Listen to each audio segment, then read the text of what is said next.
Virkayu recently found a method that will help junglers win 90% of their early games. His strategy is to maximize lane proximity by ganking 6 times during the early game, and that is ideally 3 bot, 2 mid, and 1 top gank. And we're going to test it out, because I mean, who doesn't want to win 90% of their games?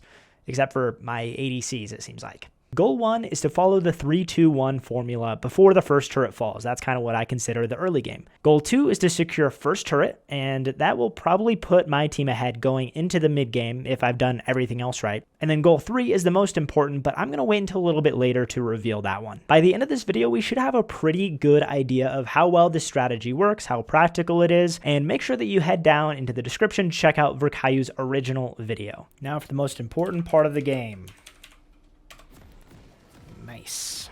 For this challenge, I picked Jarvan to be able to force ganks a little bit more since he does have his own setup. If we pick something like Karthus, Kindred, Evelynn, or Kayn, it's a bit harder to achieve 6 successful ganks with no hard CC. And my original plan was to level 2 gank mid to get an early start on goal number 1, but this is gold elo, so I of course forgot to buy items to get a realistic feel for the game. After coming back onto the map, we stick to our original plan to gank mid, especially since Taliyah burnt her flash in the level 2 fight.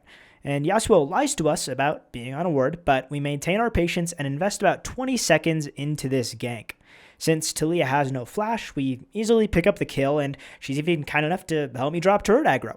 That's 1 gank mid, 5 more to go. After clearing some bot camps, we look for a lane gank bot, and this really shouldn't have worked out after I completely give away the play by stepping into vision, but Neeko disrespects the Nautilus and we're able to pick up a kill. That's 1 kill bot. And as we're leaving base, a skirmish develops around mid lane, so I come in to lend some help. And I guess this dive in the back half would kind of count as a gank mid, because Taliyah dies again and is denied quite a bit of farm, so that's good enough for me.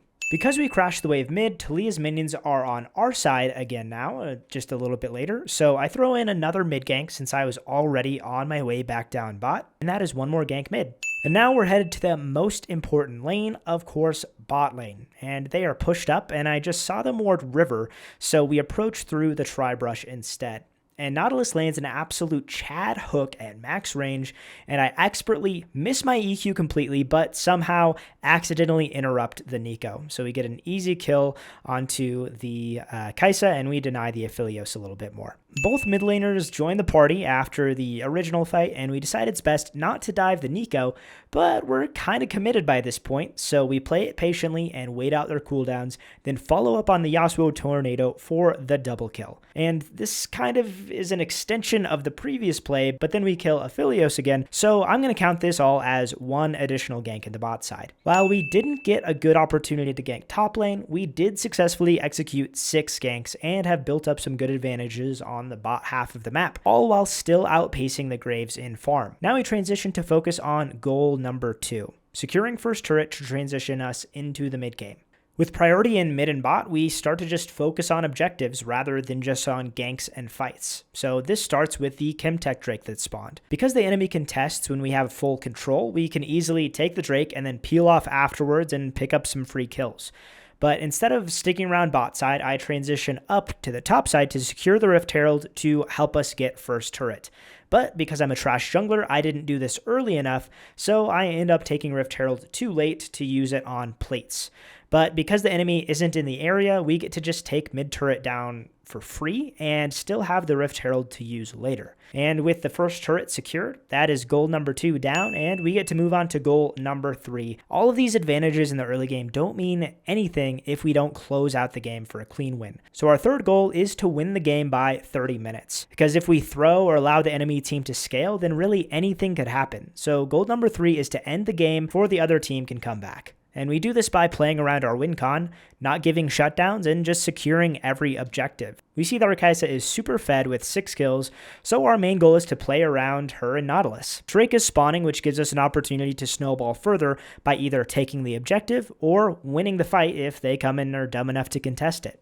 Right here, I stupidly sit on a ward and then face check a bush, but barely make it away to save my bounty, even though I was trying really hard to give it over, clearly. So instead, I go and I greedily shove top wave, and then I hand over the 700 gold to Taliyah. So on that account of trying to close out the game cleanly, I completely failed. And later on, I see that my win con is in danger and head over to help her out, easily keeping the Garen from getting her bounty and potentially coming back into the game if we couldn't deal with him later. Now we're headed to set up the Drake again to continue our snowball and our objective stacking, but Kai'Sa and Nautilus decide to just 2v4 instead because they are super far ahead. And then Lilia and Yasuo come over to clean up, and it just ends up with a 23-minute win by forfeit, completing goal number 3. So as we can see from the gameplay, there is something to this system. That game ended up feeling pretty good. It was just a clean win. But I think that there are a lot of things to talk about of what makes this playstyle strong or weak and when should this system actually be used, because it's all situational. And I'm sure Virkayu would say the same thing. Starting with some of the strengths of the 3-2-1 rule. First of all, this is more likely to get your laners ahead than anything else. If you're full clearing and farming quite a bit and not ganking your lanes very much, then you're really leaving it up to their matchups. If they win 1v1, if they win 2v2, if they can dodge jungle ganks, but this is a much more proactive approach where you can force their lanes to win a little bit better. And then the second strength of this playstyle is that it can really tilt the enemies. If you are ganking quite a bit more than the enemy jungler, as you can imagine, they will get upset with their jungler, they'll start flaming, they will get distracted, and they're very unlikely to win that game at the end of the day. The third benefit of trying out this playstyle is that it really teaches you how to have high tempo, how to really be active on the map, and it might help balance out some junglers who are really way too focused on farming efficiency and things like that. This is another part of the game that might make you more well-rounded. If you do take some games, try it out and kind of see how it feels. Make sure that you're able to play this style because it is necessary sometimes, and we'll get into that in a minute. First of all, the main weakness is that it does require setup in lanes. So you could play a ganking jungler, but at the end of the day, if you don't have setup in lanes, if you're ganking for something like a Kassadin, then this is going to be a pretty big waste of time. You're not likely to get the advantages that you need to get out of it for it to be worth it to be so gank heavy. And so if you have a lot of lanes with no setup, this playstyle is probably going to be more harmful than helpful. You'll have to be very picky about what times that you gank. You'll need the lane to be in a very, very good position to successfully get ganks if you don't have any CC, lockdown, gap close, and things like that. And then the second weakness, which kind of ties into that, is that it can be very feast or famine. And this is especially true coming in patch 13.5, that they are nerfing kill experience, they're buffing counter jungling, they're buffing farming, they're adding gold into the camp. So there's a lot of ways that this strategy actually, it's going to get worse in the next patch. I think it still is viable in certain scenarios, but it will have to be executed at a much higher level to be successful. As I kind of alluded to, there are situations where this is the best playstyle, and that is when you are a team that is going to get outscaled. Because if you're going to get outscaled and you're playing against Kassadin, Fiora, Sivir, and you're just farming your jungle and you're not pressuring the map and you have early game teammates, then you're just going to lose the game. If you aren't making anything happen early on, you're letting the game get to 35, 40 minutes, and the odds of you winning are pretty much zero. And so in those situations, it's important to recognize that and then to really go gank heavy on this. And you can really only do that if you've actually practiced the playstyle before. So I really encourage junglers to practice this and be comfortable with it.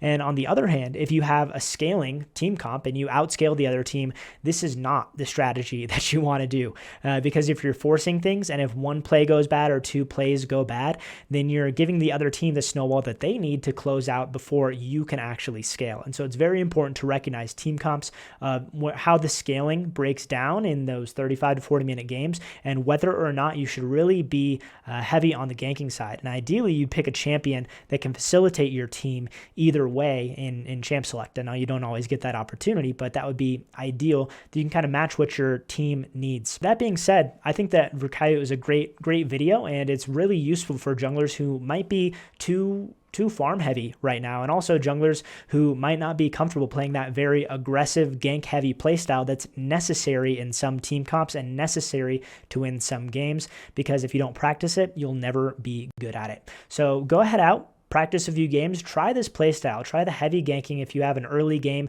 team comp, and just give it a shot. Get comfortable with that so that you can become the best jungler possible.